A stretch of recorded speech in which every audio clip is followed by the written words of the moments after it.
We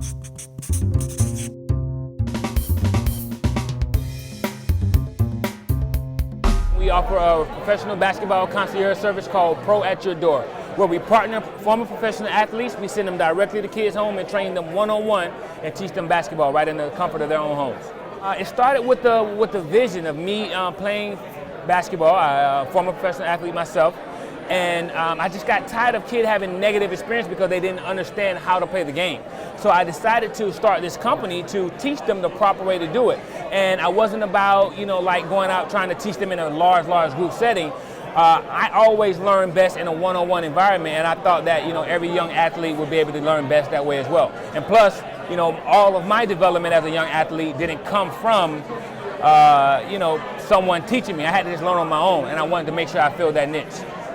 Well, the first steps I did after I had the vision for Pro at Your Door was to sit down and just thoroughly write out my plan. Make sure that I've identified, what my strengths were, and then from there, how am I going to actually implement this?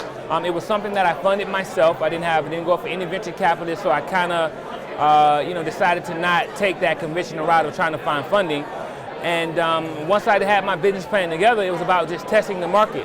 So I just went door to door asking people about, hey, would you mind having a pro at your door? As a former professional basketball player, they were like, oh, what do you mean a pro? So once I educated them about who I was and what I was going to be doing, it was very, very easy to get one client. And once I started with that one client, and then the word spread, and then that one client told 3 or 4 more clients. And then once I understood that I had a viable system and a viable business, I decided to focus more on creating a system that would not only allow me to duplicate myself, but also to let my clients be more of the revenue generators for me and basically bring in revenue for our company.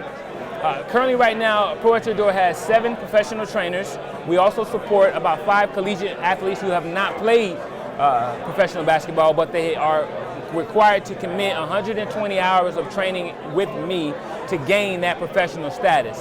Once they have done that, we implement them into our curriculum, into our programs, but our Tailored Athlete supports about 5,000 kids annually through our basketball academy, after-school educational enrichment programs, and our Pro at Your Door service, as well as our summer, winter, and spring break basketball camps that we hold.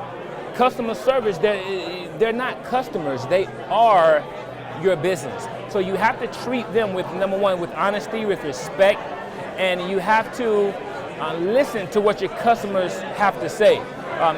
You may think that you are doing a great job, but word to the wise to most entrepreneurs, don't fall in love with your business, fall in love with your customers. Try to listen to what your customers have to say to figure out exactly what they want so you can make sure that you give them what they ultimately want. An example is the constant emails that I get now that say, hey, Coach Taylor, you may not realize this, but you've impacted my life, and it's 5 years later. So understand that every opportunity that you spend with your clients or your customers is one that they will remember. And again, being upfront, being honest, identifying what your imputable laws are as an organization or as a company that makes you different from all of your competitors, and make sure that you just treat your customers with the respect that they need, and make sure that you give them the best product that you can. Managing money as an entrepreneur. Well, I consider myself, a favorite author of mine is Mike Michalowicz. He's the author of The Toilet Paper Entrepreneur. That's what I consider myself, a toilet paper entrepreneur. I try to figure out how can I maximize the most productivity, get the most outcome with the least amount of money.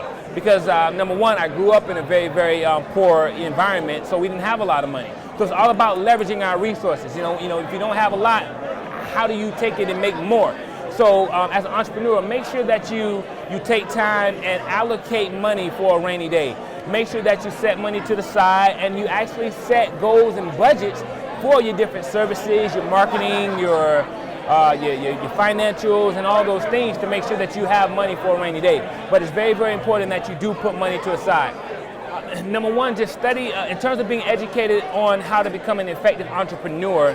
If you don't have a model set for you, being maybe a parent, then you definitely need to pick up a book and read one.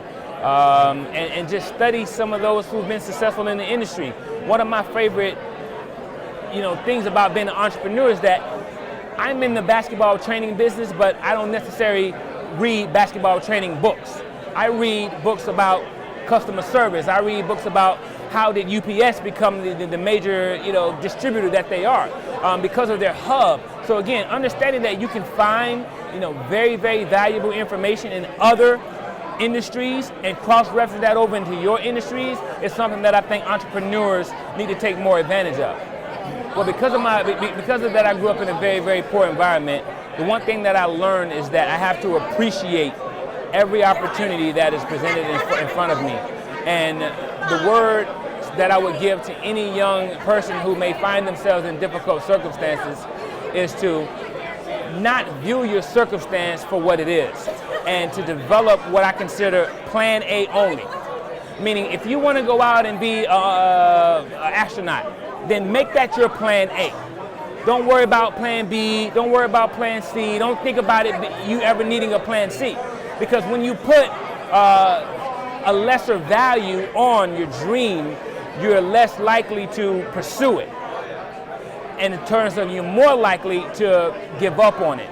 So my whole plan A philosophy is if I'm out and if I don't succeed as an entrepreneur in this one venture, then I'm not going to stop and go get me and fall back on a plan B. I'm going to go find me another plan A.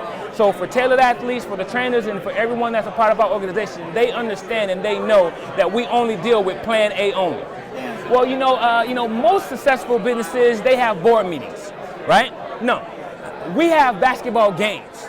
So all of our employees, all of our trainers, all of our staff, we get together. So when we're talking about, a upcoming camp, we're not just out sitting down at Starbucks talking about a camp. We're out playing one-on-one. We're playing basketball, right? And we're talking about what we have to do at that camp to make that camp successful. All right. If we have to focus on customer service. If I'm out here playing one-on-one with you and I'm your customer, how are you going to make me feel good? I don't want to practice today.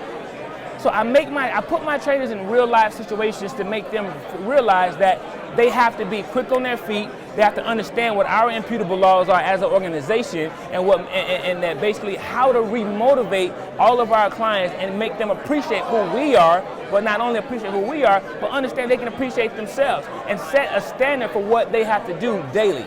So I make sure that all my clients and all of my trainers and my employees understand that they are the business. I'm not the business. I'm just the name. I'm just the idea maker. I'm just the one who helped put all this together. But I can't be successful without them.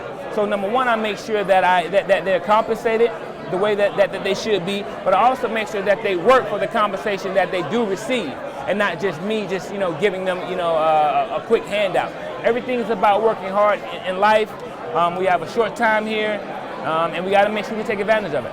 Well, I think that education is the most powerful tool that any individual can have, but don't be limited to just the education that you receive in school. As entrepreneurs, we're not motivated by what we learn. We're motivated by what we can foresee. We're motivated by the opportunities that we know exist. And a lot of those opportunities aren't told to us in a traditional institution, but that doesn't mean that they're not out there. So I would encourage every young person to, number one, place the utmost importance on their education, value it with the greatest type of value that they can place on it, and make sure that they spend a lot of time on their literacy, being able to comprehend their reading, and just shooting for the stars.